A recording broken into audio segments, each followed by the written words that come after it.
15 historias urbanas argentinas de terror. Volumen 5. Número 1. La Mansión del Ruido. Tesano Pintos, provincia de Entre Ríos. A principios del siglo XX, la familia Pinto decide realizar inversiones en la zona construyendo una amplia casa con adelantos y ornamentaciones para nada habituales para ser usada como solar veraniego o descanso de fin de semana. Uno de sus miembros se vincula matrimonialmente con un Tesanos, apellido por demás de importante en la región, de ahí surge el nombre del pueblo. La historia dice que un integrante de la familia Tesanos Pinto contrae enlace con Eloísa Moritán, una dama perteneciente a otra familia de referencia vernácula, pero lamentablemente, esta mujer sufre algún tipo de disfunciones psíquicas que le originan una especie de reclusión en alguna parte de la casa. A raíz de esta enfermedad la señora Eloísa muere, y aquí viene la otra parte de la historia, puesto que se dice que la señora habría sido sepultada dentro del predio de la mansión, ya que no existen registros de sepultura en los cementerios. Este hecho ha generado que en el lugar se hayan detectado apariciones, extrañas psicofonías y hasta algún contacto físico inexplicable. El relato de una figura femenina desplazándose por el lugar de manera raudamente por entre el monte de eucaliptus se multiplica en diversos sitios dedicados a investigar este tipo de sucesos. Varios vecinos han afirmado oír o ver cosas extrañas en el lugar. Número 2. La hamaca que se mueve sola. Firmad, provincia de Santa Fe. La Plaza Belgrano de esta ciudad se convirtió en el lugar público más visitado a cualquier hora por el misterio en torno a una hamaca que se mueve mientras otras dos permanecen inmóviles. La conmoción que envuelve al vecindario dio origen a las más variadas conjeturas. Mientras algunos creen que es un fenómeno sobrenatural, otros se muestran escépticos y hasta lo toman con cierta ironía. Pero nadie ignora ni se mantiene al margen del caso, que sigue despertando intrigas. La incógnita crece y son varios los que dicen haber visto que la hamaca se mueve sola. Un joven registró el fenómeno con su cámara, lo cual acentuó aún más el impacto social. Las imágenes le dan verosimilitud al hecho que tiene en vilo a los firmatenses. La plaza tiene una serie de juegos infantiles, entre ellos 3 hamacas, de las cuales una se mueve como si alguien se estuviera meciendo detrás de la iglesia San Cayetano. Una teoría que circula por la zona es la cual dice que el fantasma de un niño que deambula por la zona, al cual su padre lo llevaba a esa hamaca días antes de fallecimiento a causa de una enfermedad. Se dice que todos los días el fantasma de ese niño vuelve a hamacarse. El intendente de Firmad, Carlos Torres, dijo que está sorprendido por el fenómeno y no descartó la posibilidad de encarar una investigación para aclarar la situación porque no le encontramos una explicación racional. Número 3. Fantasmas en el Consejo Deliberante.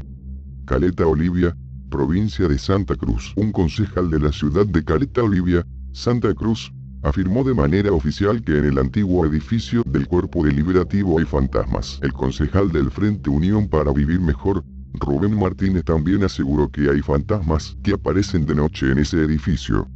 Se siente una presencia, graficó Martínez y aseguró que por las noches se oyen ruidos extraños. Respecto a estos antecedentes, Martínez indicó que hay una versión desde hace muchos años que dice que se escuchan cosas en el pasillo. Pero uno a un testimonio lo deja pasar, pero cuando ya hay varias personas del consejo diciendo eso, hay que prestarle atención. Número 4. La maldición del Cerro Chenque. Comodoro Rivadavia, provincia de Chubut. En las afueras de la ciudad de Comodoro Rivadavia podemos realizar una visita a este antiguo y tradicional cerro, cuya vista ideal nos permite disfrutar del paisaje completo de la ciudad y sus cercanías. Sea como sea, el cerro invita a la imaginación de los pobladores y los visitantes por igual, con un extenso repertorio de mitos y relatos que en torno a él se generan. Por ejemplo, cuenta una leyenda local que aquellos que visitan al Chenque y frotan sus manos sobre el suelo arenoso, serán llamados por los ancestros nativos a visitar nuevamente la región. Sin embargo, se dice que quien cava y saca esqueletos o cosas de un chenque, tendrá un castigo de 100 años para él y su familia. Los paisanos los maldicen y aducen que quienes han sacado flechas, huesos y cacharros, han muerto pronto o han quedado malditas. Tienen miedo de pasar cerca de los chenques en las noches y los miran con respeto supersticioso. Número 5. Los fantasmas del arroyo Yazá. Campo Viera, provincia de Misiones. En las inmediaciones de Campo Viera, en el centro misionero, suceden extraños y enigmáticos fenómenos paranormales en el puente sobre el arroyo Yasa, donde últimamente se reportaron apariciones fantasmales, entre las cuales se destaca una misteriosa mujer vestida de blanco, que ya causó más de un accidente. Uno de los casos más recientes sucedió cuando un camionero que cruzaba el puente, al salir de una curva, atropelló a una mujer que imprevistamente se le apareció cruzando la ruta. Desesperado, el hombre se dirigió a una estación de servicio cercana, donde contó lo que le ocurrió. Un policía, que se encontraba allí, lo acompañó al lugar, pero no encontraron nada, ni rastros de la mujer que el chofer aseguró haber atropellado. Tampoco el camión tenía rastro alguno de haber embestido a una persona. Otro caso, un reconocido ingeniero de la zona, al pasar por el puente, se encontró con lo que él creyó que era un borracho durmiendo en la banquina. Paró el auto unos metros más adelante y se dirigió a donde estaba el hombre, para despertarlo, sacarlo del lugar y evitar un accidente. Pero su sorpresa fue mayúscula, cuando comprobó que allí no había nadie. El lugar estaba vacío. Las insistentes versiones de apariciones fantasmales aumentaron en los últimos años y los vecinos relacionan los hechos con que el puente fue construido en el último gobierno de la dictadura militar y se cree que la estructura de hormigón fue usada de tumba para presos políticos y el puente fue usado para deshacerse de los cuerpos. También están los que opinan que las apariciones son los espíritus de los accidentados en el puente, ya que allí hubo muchos accidentes fatales. Y hay firmes testimonios de los lugareños que aseguran haber visto apariciones durante las noches sobre el puente. Una de ellas sería el fantasma de una activa defensora de los derechos de los hombres de campo, que murió allí y se corporiza en ocasiones, en medio del paso de algún vehículo. Nadie sabe su nombre y en qué circunstancias falleció, pero no hay habitante de la zona que descrea sus apariciones, cada vez más frecuentes, y todo hace que con el transcurso del tiempo se acreciente el misterio y la leyenda. Las apariciones fantasmales ocasionaron muchos accidentes en la zona, ya que, quien viene conduciendo de noche por la ruta 14 y se encuentra de golpe con una de ellas, pega el volantazo para evitar el choque y así se ocasionaron varios accidentes inexplicables, algunos con víctimas fatales. Número 6. La casa embrujada del barrio Unimed. Catriel, provincia de Río Negro. Cuentan que hace muchos años, en la calle Teurlay del barrio Unimed, vivía una mujer muy extraña. Los vecinos comentaban que realizaba algunas prácticas de hechicería, tiraba las cartas, hacía pócimas para reunir parejas y se comunicaba con los muertos. Algunos afirman que en el lugar le decían bruja y que, además, su casa estaba repleta de objetos raros y se observaba un paisaje siniestro. El frente era gris, las ventanas tenían vidrios rotos, el jardín seco y sin aroma a flores ni plantas. El sonido del vacío se escuchaba cada vez que alguien se asomaba por allí.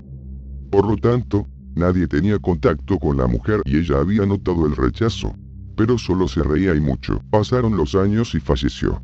Nadie supo explicar bien los hechos que acontecieron. Sin embargo, la casa quedó abandonada por un tiempo, pero fue adquirida por un nuevo dueño que hizo refacciones para colocarla en alquiler. Enseguida fue ocupada por inquilinos que duraron muy poco tiempo en el lugar, ya que escuchaban voces en la noche, pasos, gritos de dolor, ruidos muy extraños y siniestros. Oí decir que durante la noche se veía la sombra de una mujer horrorosa que pasaba entre las puertas y se reía. Luego vinieron otros inquilinos y también veían, escuchaban y sentían lo mismo.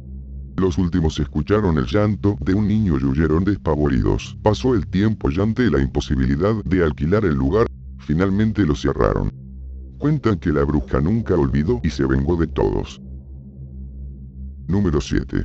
El último taxi, barrio de Chacarita, ciudad autónoma de Buenos Aires. Entre la gente de Chacarita, circula el mito sobre cierto taxi que, tomado a las puertas del cementerio, tras un viaje, lo devuelve al pasajero en forma de cadáver. Generalmente, el muerto es encontrado acostado sobre una de las tumbas. Las causas del deceso: paro cardiorrespiratorio, generalmente atribuido a la angustia por la pérdida del ser querido, aunque, dando a entender que no fue tan así la cosa. Buscando entre los taxistas, estos contaron que, en efecto, hay un taxi que nunca para, aunque siempre se lo ve pasando por ahí. Desconfían mucho de él. Es esquivo y nunca para junto a los demás conductores de la zona. Buscando más testimonios, llegaron a saber sobre un hombre llamado Sandoval, que podía hablarles del tema. Se concerta una entrevista en un bar. Sandoval llega, tiene 2 cicatrices profundas, una en la frente y la otra le va desde un pómulo hasta la oreja. Comienza a contar su historia un día, saliendo del cementerio, después de visitar la tumba de su padre, Sandoval tomó un taxi. Aunque conocía la leyenda, le parecía un cuento. Durante el viaje, entró en un ensueño de recuerdos de su padre, hasta que escuchó que alguien, de afuera del auto, lo llamaba. Sandoval miró, y vio a su padre, en bicicleta, pedaleando afuera del auto. Su rostro parecía aliviado por ver a su hijo prestarle atención. El hombre, asombrado, mira al taxista para decirle que acababa de ver al espíritu de su padre, solo para darse cuenta de que el conductor tenía las manos huesudas y blancas y el rostro como el de un muerto, y en eso recordó la leyenda, el taxi en el que el viajero entra en un ensueño del que no vuelve. El taxista no parecía feliz de la ocurrencia. Sandoval, tras mucho esfuerzo, logró saltar del taxi, salvado por la intervención de su padre muerto, y con los cortes que marcaban su cara desde ese momento. Algunas noches lo veía pasar cerca suyo. Parece que este taxi ronda a todo aquel que consigue escapar de él, hasta que un día muere. Citó el caso de una florista que se mudó del barrio porque se sentía perseguida por las noches por ese auto, solo para morir en un tiroteo poco tiempo después. Sandoval murió al mes de la entrevista de un paro cardíaco, y fue enterrado en la Chacarita. Número 8. El fantasma del cementerio. Sevil Pozo, provincia de Tucumán. Los cementerios del interior de Tucumán tienen una rica historia basada en apariciones, mitos o leyendas que perduran en el tiempo. Jorge Soria es tucumano y está interesado en las paranormales historias que tienen lugar en la provincia. Julio es un chofer de una empresa de colectivos que ya no existe, ETAP, y fue protagonista de una anécdota que no podrá olvidar. Esta empresa cubría el recorrido entre la ciudad de San Miguel de Tucumán y Banda del Río Salí, Los Ralos, Sevil Pozo y Colombres, asevera Soria. Corría el mes de mayo de 1982. Julio tomaba servicio por la tarde y debía cubrir el recorrido hasta Colombres. Luego de terminar su turno, a las 22 horas, retornaba vacío con destino a la vieja terminal de ómnibus. Haciendo un gran esfuerzo por concentrarse en el camino, notó que en la banquina había una delgada joven que le hizo señas y como ya había terminado su recorrido, la ignoró sin frenar. Cuando quiso ver por el espejo retrovisor, ella estaba sentada en el último asiento mirando por la ventanilla. Petrificado por el miedo, Julio clavó los frenos y quiso huir, pero la misteriosa mujer desapareció. Sin más remedio que continuar, aceleró el colectivo y cuando llegó al cruce con el cementerio, vio como el espectro atravesaba el muro blanco del cementerio de Sevil Pozo, casi desvaneciéndose hasta desaparecer en la profundidad de aquella noche de mayo. Dicen los vecinos del lugar que esta mujer sigue apareciendo a quienes viajan por la ruta 302. Sus restos descansarían en ese cementerio y se trataría de una joven que murió atropellada, concluye Soria con respecto a estas apariciones. Número 9. El tren fantasma. Pilar, provincia de Buenos Aires. Cuenta la leyenda que allá por el año 40 y pico había un rápido especial y exclusivo que iba de Retiro a Junín los domingos a la madrugada. Viajaban copetudos que volvían de la capital después de haber ido al teatro o a los cines y esas cosas. El tren llevaba solamente 2 vagones de primera para pasajeros porque lo había hecho incluir en el servicio un diputado conservador que tenía muchas influencias y muchísima plata. Una noche, nunca se supo quiénes fueron, colocaron un artefacto en los rieles y lo hicieron descarrilar entre Pilar y Manzanares. Los que se mandaron la jugarreta estaban allí esperando y, ni bien el tren se salió de la vía y volcó, aparecieron para robarle a los heridos y muertos que habían quedado entre los fierros retorcidos. Cargaron con plata, tapados de piel, alhajas, relojes y un montón de cosas que llevaba esa gente. Bueno, el asunto es que no se salvó nadie, porque parece que remataron a los que habían quedado vivos y después le prendieron fuego a los vagones. Todo esto se supo por un peón que pasaba a caballo y espió desde lejos, pero no pudo reconocer a ninguno de los malandras. El peón que vive por la zona dice que desde ese entonces el tren aparece de vez en cuando a la misma hora en que sucedió la tragedia, y da fe de que los vagones llevan las luces encendidas, y se puede ver a los pasajeros. También asegura que esto no lo soñó, pero aunque el tren iba rapidísimo, se veían con toda claridad y con detalles. Viajaban duros en sus asientos, sin moverse para nada. Le sorprendió que muchos hombres tenían sombreros y algunas mujeres también.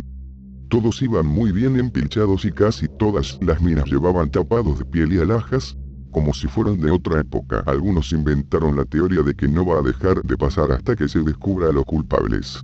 No se sabe si debe quedar alguno vivo de los que se mandaron el atraco, porque ya deberían tener más de 80 años. Ahora, la pregunta es, cuando se hayan muerto todos, ¿seguirá pasando el tren fantasma? Número 10. El muerto del cementerio. San Martín de los Andes, provincia de Neuquén. Un grupo de amigos constituido por no menos de 4 querían hacer una apuesta bastante lúgubre. Consistía en que uno de ellos pase la noche entera en el cementerio del pueblo de San Martín de los Andes. Gonzalo fue el elegido para pasar la noche en el cementerio. Las puertas del cementerio cerraban a las 11:00 p.m., lo que Gonzalo tenía que hacer era entrar al cementerio y esconderse hasta que el guardia cierre la puerta, y así lo hizo. Al principio Gonzalo se quedó en la puerta en el lado de adentro del cementerio hablando con el resto del grupo que se encontraba del lado de afuera, tomando alcohol y haciendo chistes. Pero a eso de las 12:30 los amigos de Gonzalo ya estaban cansados y uno de ellos se sentía muy mal por haber tomado tanto, entonces deciden dejar solo a su amigo. Uno de ellos había mencionado que Gonzalo era muy asustadizo especialmente cuando estaba solo, pero como no quería quedar como un maricón, aceptó la apuesta. Pasó la noche, y 2 de los 3 amigos de Gonzalo fueron al cementerio para buscarlo una vez terminada la apuesta, pero cuando llegaron al lugar, él no se encontraba en la puerta como lo acordado, entonces treparon la reja para ir a buscarlo. Se recorrieron todo el cementerio en vano, hasta que vieron a un hombre sentado en un banco y se le acercaron para preguntarle si había visto a su amigo Gonzalo, pero al acercarse más, se percataron que el hombre ya estaba muerto y llevaba puesto un traje fúnebre, algo normal que se le pone a los difuntos para el entierro. Esto último los asustó muchísimo y decidieron llamar al guardia del cementerio. El guardia les dijo que este hombre había sido enterrado ya hace un par de días y que dentro de unas 3 horas sería la visita diaria de su mujer viuda, así que debía devolverlo a su lugar en el panteón del cementerio. Cuidadosamente lo llevaron a su panteón. Al sacar el ataúd del difunto se percataron de que estaba bastante pesado, y al abrirlo lo que vieron hizo que el guardia vomitara y que uno de los 2 amigos se cayera al piso llorando tapándose la cara con las manos. Dentro se encontraba el cuerpo sin vida de Gonzalo, en estado de putrefacción. La autopsia dedujo que había muerto a causa de un paro cardíaco por sobresalto. Fue como si el mismo muerto lo hubiese metido ahí adentro y una vez hecho eso paseó por el cementerio toda la noche hasta volver a morir sentado en un banco del parque del cementerio. Número 11. El gigante de Once. Barrio de Valvarena, ciudad autónoma de Buenos Aires. Según cuenta una historia de larga data, por las calles de Once vaga un personaje de casi 3 metros de altura que cuida a los habitantes del barrio.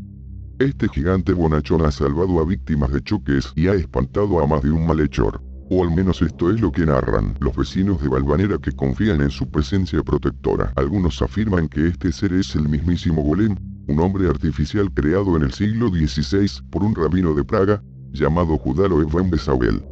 Si bien la historia oficial habla de un solo golem, otros afirman que Bezabel creó 13 de estos humanoides de arcilla y que uno de ellos llegó a Buenos Aires, de la mano de un rabino, con los inmigrantes judíos. De allí en más, la historia se bifurca en varias versiones. Algunos cuentan que antes de morir el rabino encerró al gigante en una habitación a la que nadie puede entrar, que estaría en el anexo de un hospital, en Caballito.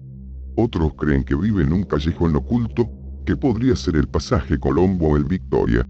De una u otra forma, hay vecinos que aseguran que el gigante le salvó la vida a más de uno. Número 12. La maldición de la Ruta 9. Ciudad de Santiago del Estero, provincia de Santiago del Estero. Esta historia es narrada en primera persona por Carlos, quien experimentó los sucesos en Argentina, allá por 1976, en la época del golpe militar. Yo trabajaba para una empresa transportadora que mayormente realizaba viajes a Santiago del Estero y a la provincia de Santa Fe. En una oportunidad, manejando por la Ruta 9, pasando la localidad de Loreto, en dirección a Santa Fe, tuve una experiencia que me cambió la vida para siempre. Atravesar aquella ruta para esa época era realmente una odisea. Una ruta muy oscura y con poco mantenimiento. Llegando al límite de la provincia veo un jeep militar, que me detiene para un control. Esto era algo muy común, estábamos en un gobierno de facto. Unos pocos kilómetros más adelante, luego de superar el control, se largó una lluvia torrencial. Así que me vi forzado primero a disminuir la velocidad, poner las luces balizas, hasta encontrar un lugar en la banquina para poder estacionar mi camión. La caída del agua era tan intensa que prácticamente la visibilidad era nula.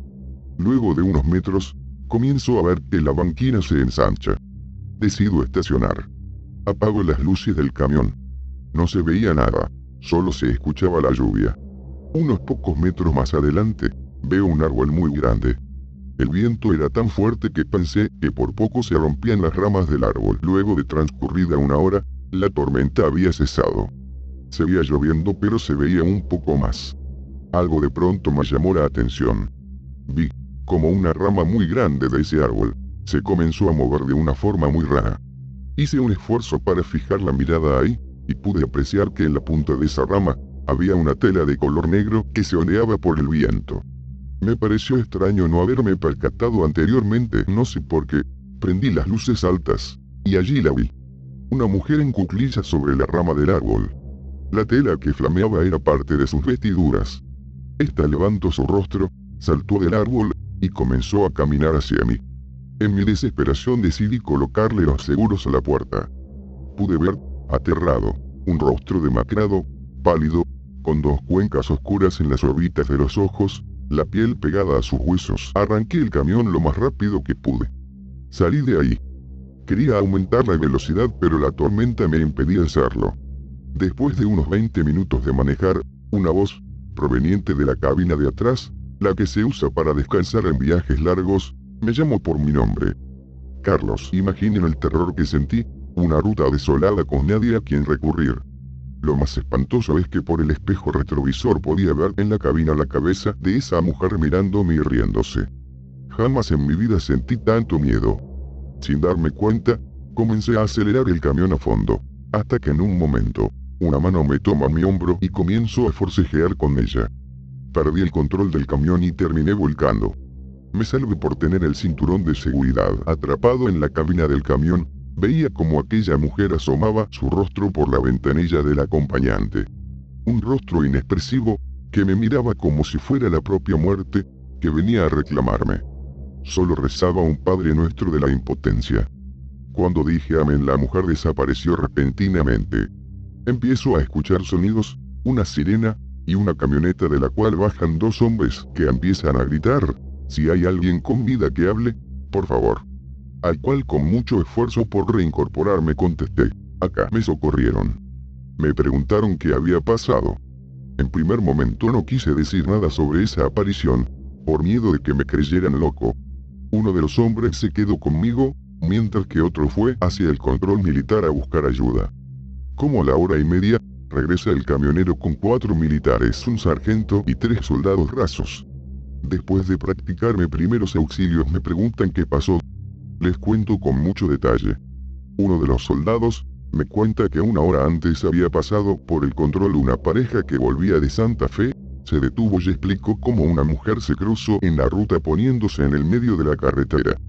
Pudieron esquivarla por poco, pero el auto extrañamente empezó a fallar, y se les quedó. Estando los 7 reunidos, yo, los 2 camioneros y los 4 militares, como a 30 metros de donde estábamos, escuchamos de pronto un grito espeluznante de una mujer. Al apuntar con los reflectores, vimos a una mujer parada en el medio de la ruta, la cual se encorvó y comenzó a caminar hacia los matorrales, desapareciendo allí. Todos nos quedamos sin habla, impactados por esta situación paranormal. Desde ese día, nunca más quise volver a manejar de noche solo. Número 13. La Dama de la Vela. Corrientes, provincia de Corrientes. La ciudad argentina de Corrientes posee numerosas historias de misterio y terror, pero sin duda, una de las más famosas y conocidas por sus habitantes, dicho de paso también una de las más intrigantes, es la conocida como la Dama de la Vela.